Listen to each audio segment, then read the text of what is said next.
Hey guys, welcome back to the new NEO2. I'm CCP Rise with CCP Fozzie, and this is No Boundaries versus Agmar Money Team. And a lot of interesting stuff going on in the field here. Why don't you tell us about some of it, Fozzie? Sure. So Agmar Money Team has brought a Marauder. In case anyone wasn't here last weekend, Marauders, you can only bring one per team in a match, and if any team loses a Marauder, they can't bring a Marauder for the rest of the tournament. So they're a very big, powerful ship.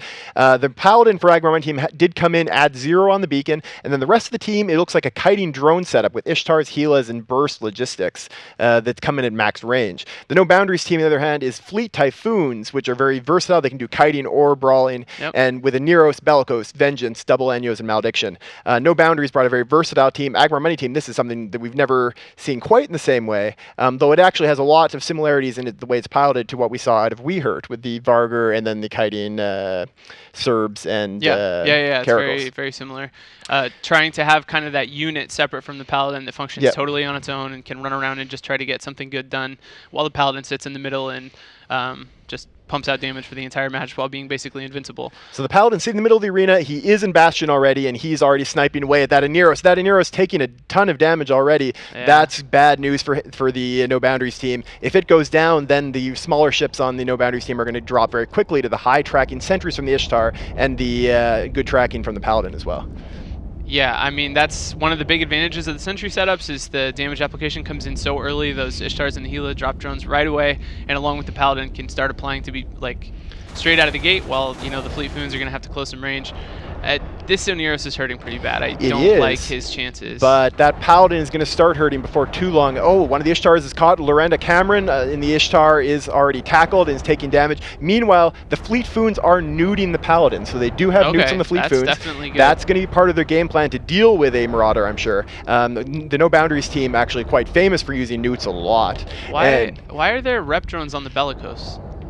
That's tons of rep drones on the No Boundaries Bellicose right there. They must be the Aneros' rep drones. Yeah, I guess so.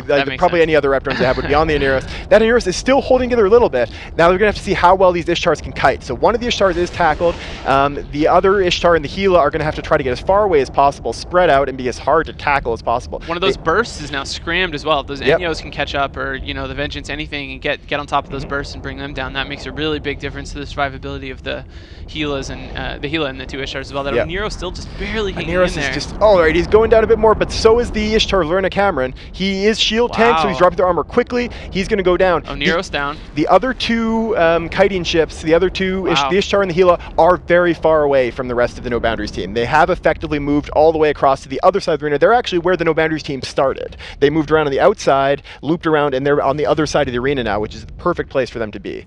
But that's already one of the Ishtars down for the Agmar Money team, and we're going to see who No Boundaries goes after next. Those bursts are no longer tackled, so they need to get tackle on something or decide to go after the Paladin and try to break its tank. There is some damage hitting that Paladin. Yeah, it's a really tough decision. Where are those Fleet Typhoons at? Are they really close to the Paladin? They're towards the middle of the arena. They're definitely closer to the Paladin than they are to anything else.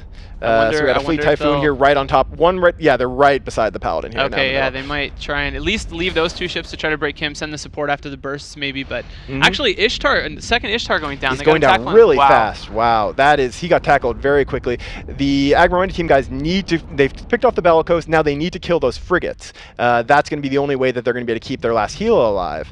The Paladin is taking damage and is continually being nuded by the Typhoon fleet issues. They're just sitting, orbiting. They're actually not shooting at him primarily. They're shooting their cruise missiles at other targets, but they're just orbiting and nuding the Paladin. Very smart. I'm actually watching the Paladin. He's not shooting.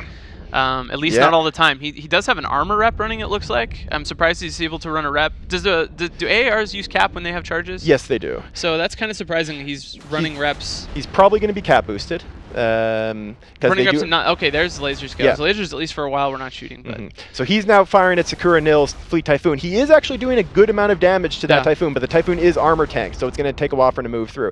The last Gila of Destoya for Agmar Money team is tackled. This is very good piloting by the frigates for No Boundaries. This may come down to a battle of the points. If I'm Agmar Money team, I need to kill that Fleet Typhoon fast, because if those Fleet Typhoons both stay alive and with only the damage of the Paladin on them, it's going to be very hard to keep that Paladin alive and finish off the Foons.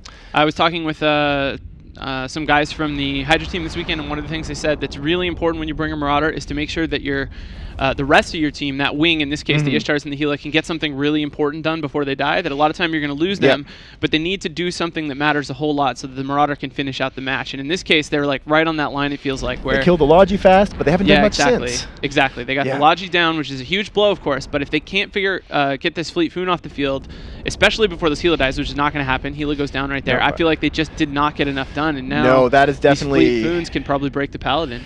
We're going to have to see how that Paladin tanks. It is now really just up to Kadael, former CSM member Elise Randolph, the captain of the Agmar Money team. Notably, he's in a ship that probably won't boundary violate.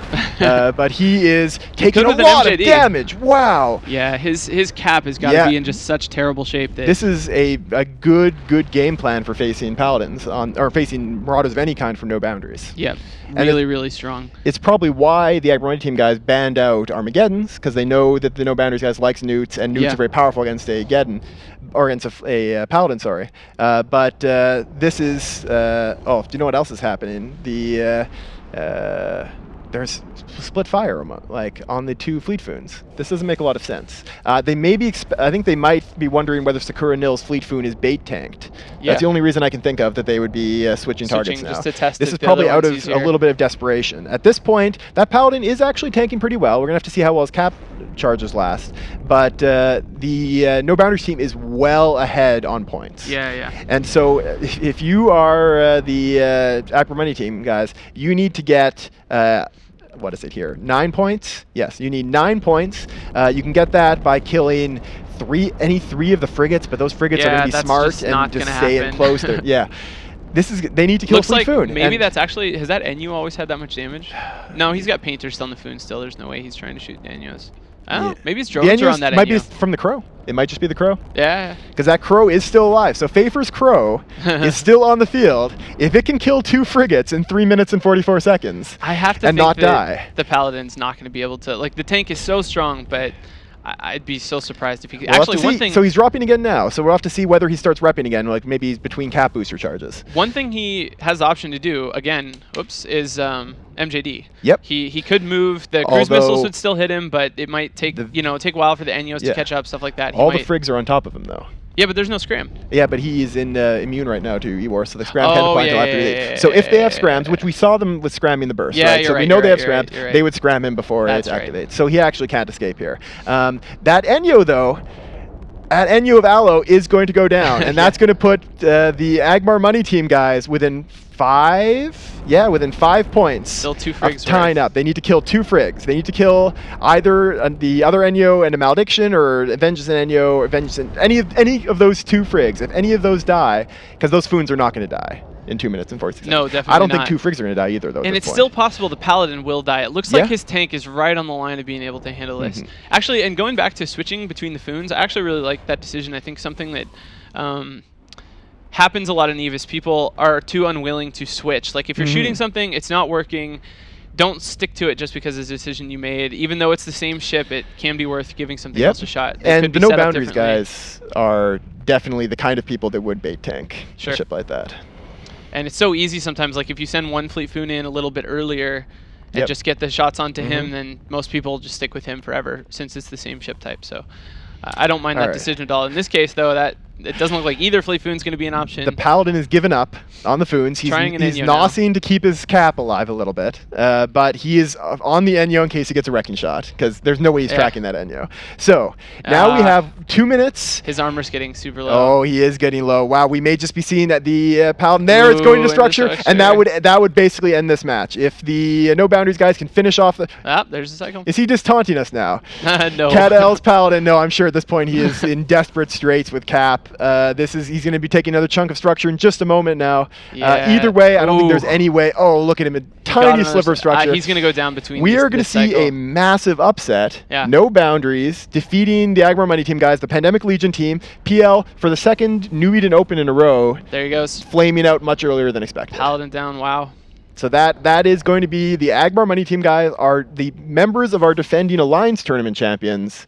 out of the New Eden Open on day 3. Crazy Better stuff. than their last record, which was losing 2 matches and being out on day 2. So maybe in like 5 years they'll win the New Eden Open at this rate. Is this just a fluke that they've had such bad results in this tournament and continued to do really well in the Alliance tournament? I mean, what's the difference? It may partially be that because of the team format, there's actually kind of more really high competitive teams now in these tournaments. In the teams like the Ronin and Sinatamas from last year's New Eden Open did really well, even though they didn't do all that well in the Alliance tournament. So it may just be the level of competition being higher. But one way or another, the Agmar Mighty Team guys, it probably involves some maybe they didn't practice as hard or any of that. But they are now going to be out of this tournament, and that is going to be one of our favorites at the start of it, I think. I think a lot of people had them on the short list of teams that could win. They just have to be. I mean, their results are usually so good. And knocked out by No Boundaries. I know this is going to feel especially good for the Stimulus guys like Sakura Nil on No Boundaries. They have had a bit of a tournament rivalry with Pandemic Legion, including their victory in the preliminary rounds of 2 Alliance tournaments ago, where they had a pretty epic victory against the Malices. They didn't kill the Malices, but wiped out the rest of the team, killed the flagship. A lot of really, really amazing fights, and that is a huge upset. A lot of people made a lot of money on EveBet. Yeah. So much money. So nice job to No Boundaries, and that'll do it for this one. PL exiting the New Eden Open 2. We'll be back with you guys in just a sec.